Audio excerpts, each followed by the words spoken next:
Nice to see you again, Mr Thompson and Mr Lauder. Look, I want to start with the National Forestry Plan and get some more details about that. Pleased in looking at it that the vast majority of the focus on it is about plantations. So, and in fact, I had Senator Ruston telling me that I was going to like it a lot. So that was, and yes, there's a lot in it to like. So, and the headline figures in it of saying that we're going to plant 1 billion more plantation trees, 400,000 hectares. So look, I'll start with just wanting to know what the analysis is and what the basis for that 1 billion trees and 400,000 hectares of plantations, where does that come from? Michelle Lauder, Assistant Secretary Forestry. So when we were doing the extensive consultation on the plan, the Australian Forest Products Association and industry were regularly telling us that with the expected quadrupling of demand for wood and wood products by 2050, as a global figure, that Australia, we wouldn't be able to meet provide the supply we needed to meet our demand. And the figures they provided was that we needed over the next decade to be putting over 400,000 hectares of trees in the ground, and we need to start now in order to be able to deliver for 2050 and during that period. So it was based on that. We got ABS to do some work, and they found that the figure was pretty close to being correct, so we used that figure. Okay, can you tell me a bit more about what the work that ABS have done? Because certainly from AFPA, looking at the documentation they've got, it seems to be, unless they've got a lot more documentation that's not available, it was largely based on, there's a statement in there, election ask is based on 1997. The federal and state governments agreed that by 2020 Australia needed a plantation estate of 3 million hectares.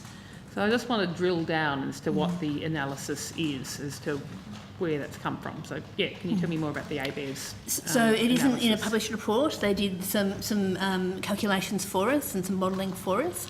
And in order to meet the demand over that period, including our export demand as well as our demand for construction of homes, so considering population increase over that period and the expectation for homes, etc.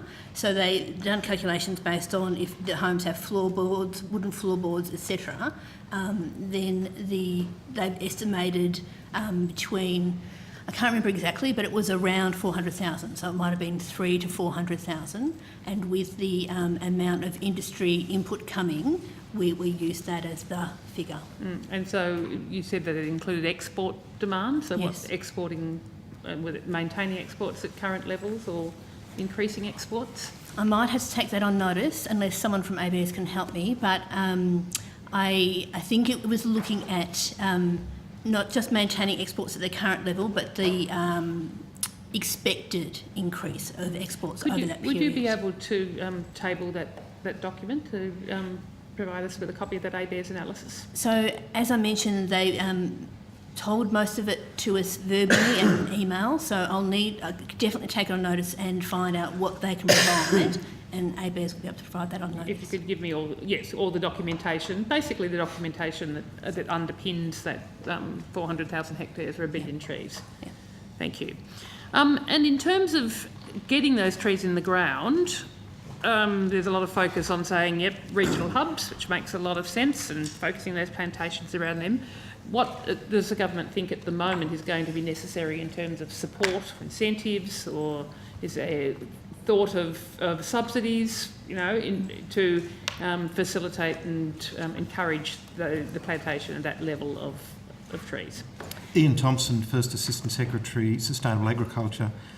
Senator, we had a lot of discussions with industry, and their advice was they don't need subsidies. The amount of subsidies government could provide wouldn't make enough difference. What they need is government support. They need the support around things like organising infrastructure that makes sense with farmers. They need indications that if they put in plantations, they'll be able to be filled in the future. They want help with research. They want help with forestry skills, and they want encouragement by government to access the land that's necessary to plant the trees.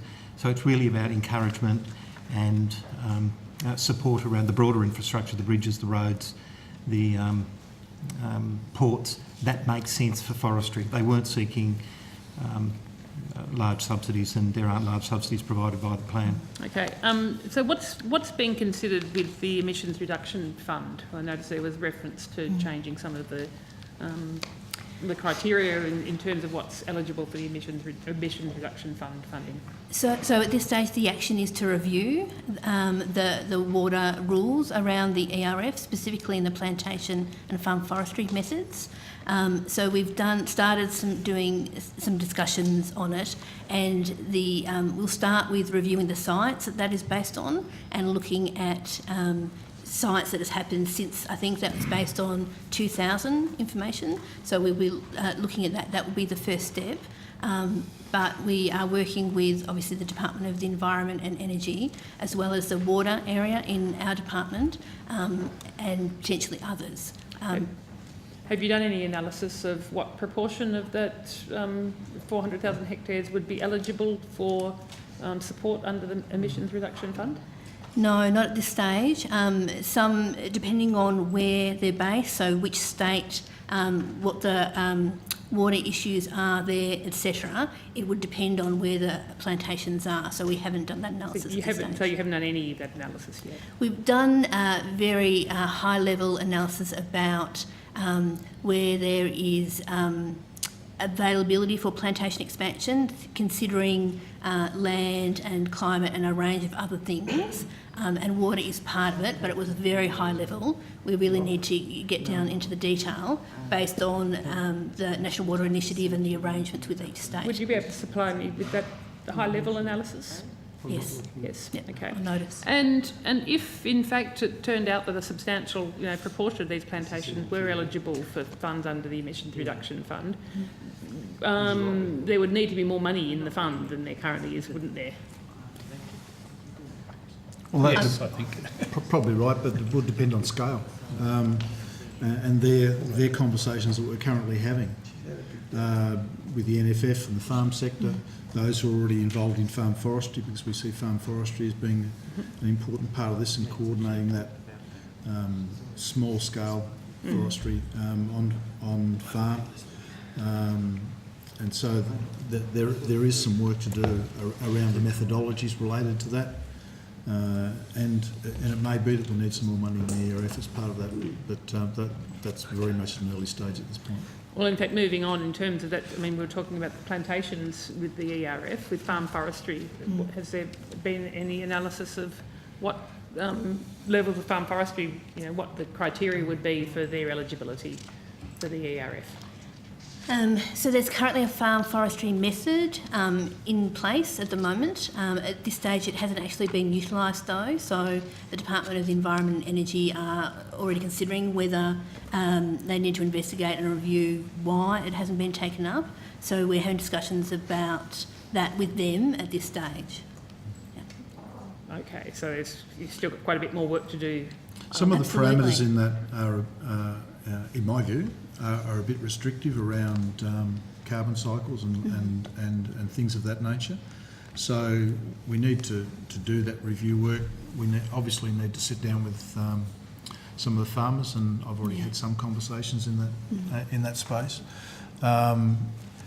because there needs to be appropriate incentive for farmers to participate. So what's, I mean, I wanted to move on to farm forestry, but Yep. in terms of overall, what's the government thinking about what's required to encourage the farm forestry as outlined in the plan? Well, I think it's a matter of bundling up a number of attributes that will make it clear to farmers that they can get a return out of incorporating trees onto their properties, and not necessarily wanting to be completely prescriptive as to how that might work. But if they can get a return out of carbon storage, if they can get a return out of harvesting the timber on maturity of the carbon cycle, and they can get an agricultural benefit or no loss in productivity from incorporating trees back onto their landscape, and we know that that can happen, because there's some great examples of that, and I think you'd probably know Rowan Reed's work in Victoria, in the Otways, and there's a number of pieces of research in Tasmania that UTAS have done that are also very good, that incorporate things like reductions in evaporation rates, better pasture, depending on the orientation of the trees into the landscape. When those things are bundled up, we think that farmers will see an opportunity to start uptaking, depending on their local circumstance. So what's going to be the process for doing that? Well, we're obviously going to have to review the methodologies. We're going to have to consult with the agricultural sector, and so we're talking to the NFF, for example. They're part of our consultation process, and we'll talk to those who have already got experience in farm forestry, and there are a number of agencies around the country that already do that. So Private Forest Tasmania, for example, is an organisation that's well practised in farm forestry as a pursuit, and I've already had a conversation with some of the growers who are participating in that. I was talking to some farmers on Friday night in Melbourne who are involved in farm forestry in Victoria. So we will have those conversations, and then what I'd like to see happen is some methodologies that are developed that actually put in place the appropriate frameworks. Is there going to be a farm forestry unit established in the department? Can I say, I probably see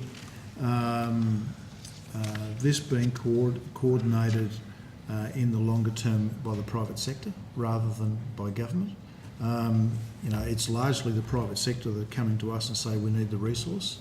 And coordinating all those small lots is going to be a significant task. And we had a FIAC meeting last Friday, and we had some conversation around this and looking at how we can perhaps look internationally and see where there's some models that already work. Vietnam was suggested as one place where there's a fairly significant industry based on small holding forestry. And certainly I've seen the same thing occurring in Finland, where the lot sizes can be down to a quarter of an acre almost. But based on 80, 90, 100-year rotations. So I think there's some examples that we can try and pick up from and then localise rather than trying to reinvent the wheel. But presumably you'll need to have some coordination and expertise within the department, given the focus of the plan on farm forestry, beyond what you've currently got. Well, I suppose those skills are going to have to be developed, and we can be working with industry to develop those. And in terms of given the big focus on plantations, I know I've asked questions previously about how many staff you have had specifically working on plantations, and it's been next to zero. So is there a plan to increase the number of staff in the department working on coordination of the plantations? So in the forestry branch, we're not looking at increasing the number of staff overall, but as we recruit to fill vacancies, making sure that we're targeting to the skills that we need to help implement the plan.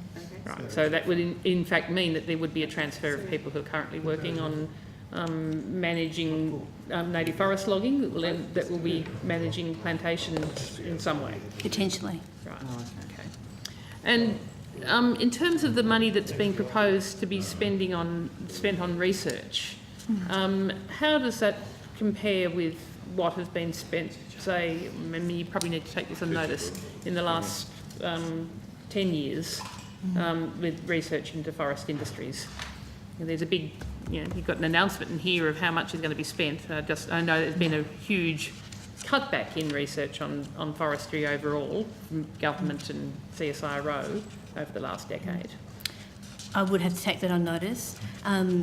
As you'll be aware, that the plan is identifying generally new actions. So, for example, the research that goes into FWPA, so Forest and Wood Products Australia, is continuing, and that wasn't something that was specifically from the 20 million, but as part of the current arrangements. But we will take it on notice and do that assessment. It's probably fair to say, though, that the money for research announced in the plan is new money for research on top of the money that's gone to forest and wood products, as Ms. Walter said. Yes, correct. Yeah. Okay. Okay. Going back to the issues of carbon and the role of forests in carbon capture, sequestration and carbon soaking up and storage. So you're doing work on the potential of plantations to be, obviously through the ARF, to be adding to our carbon storage. Are you doing similar work in terms of native forest logging and the potential of different logging or not logging on our carbon stocks in forests across Australia? There is already a bit of work being done of that, in that space, and I think we might have even had that conversation before. So I know New South Wales has done quite a bit, Tasmania's done quite a bit. I would quote Zemini's and as one of the preeminent experts, and I'm just trying to think of the guy who was in FT that we talked about last week as well, who's got some global experience. And so there is ongoing work in relation to the carbon cycle in the native forest sector, and I think that's quite important because it's an important attribute of that part of the industry. Could you perhaps take on notice of, just give me some references to the work that the government is relying upon in that area? Quite happy to do that. I think you'll find that they're quite considerable. Okay. And in particular, with regard to looking at carbon storage and the connection with one of the big things that's changed in the 20 years since the regional forest agreements have been in place, what work specifically has the government done on looking at carbon issues with native forests prior to extending the RFAs? Well, I would point to some of this work that's been done, particularly Zemini's out of New South Wales, who's done considerable work in that state on forest cycles. I know CSIRO's done some work as well, and they've presented it in this place on that work. And so I think there's quite a strong body of work to support, and the IPCC obviously has also done some work and published on that. I'm interested in particular about Australian forests, because I know the IPCC's assessment about carbon storage isn't necessarily, applicable to forestry in Australia. And I would agree with you on that. And the work that Zemini's has done in New South Wales it relates to various forest types in New South Wales. And I think that that's an important point to make in the context of the overall carbon cycle.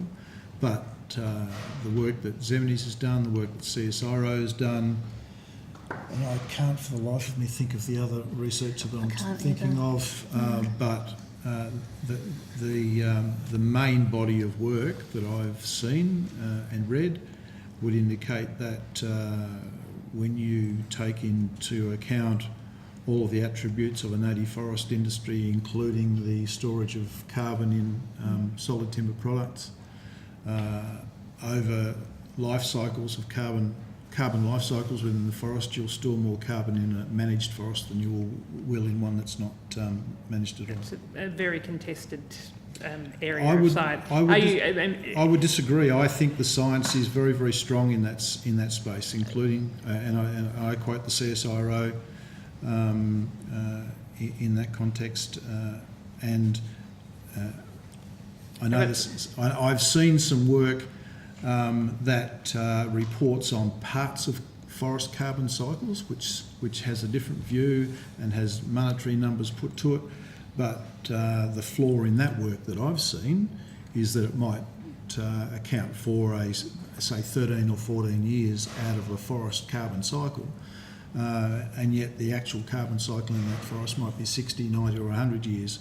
And so... But that's not the case usually for a logged forest in Australia. You're not looking at I'm talking about some calculations that I've seen that have come out from researchers here in Australia that have used a period of 13, 14 or 15 years to do their calculations, to put a case into the public arena around making a claim to stop native logging.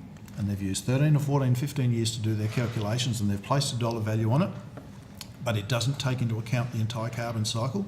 And so when I read that sort of research, knowing and putting it alongside other research, I actually put it aside because it actually doesn't stack up in a full forest carbon cycle, and that's the time frame that we need to be looking at these things in, not shorter periods. How about the work out of ANU by Heather Keith et al.?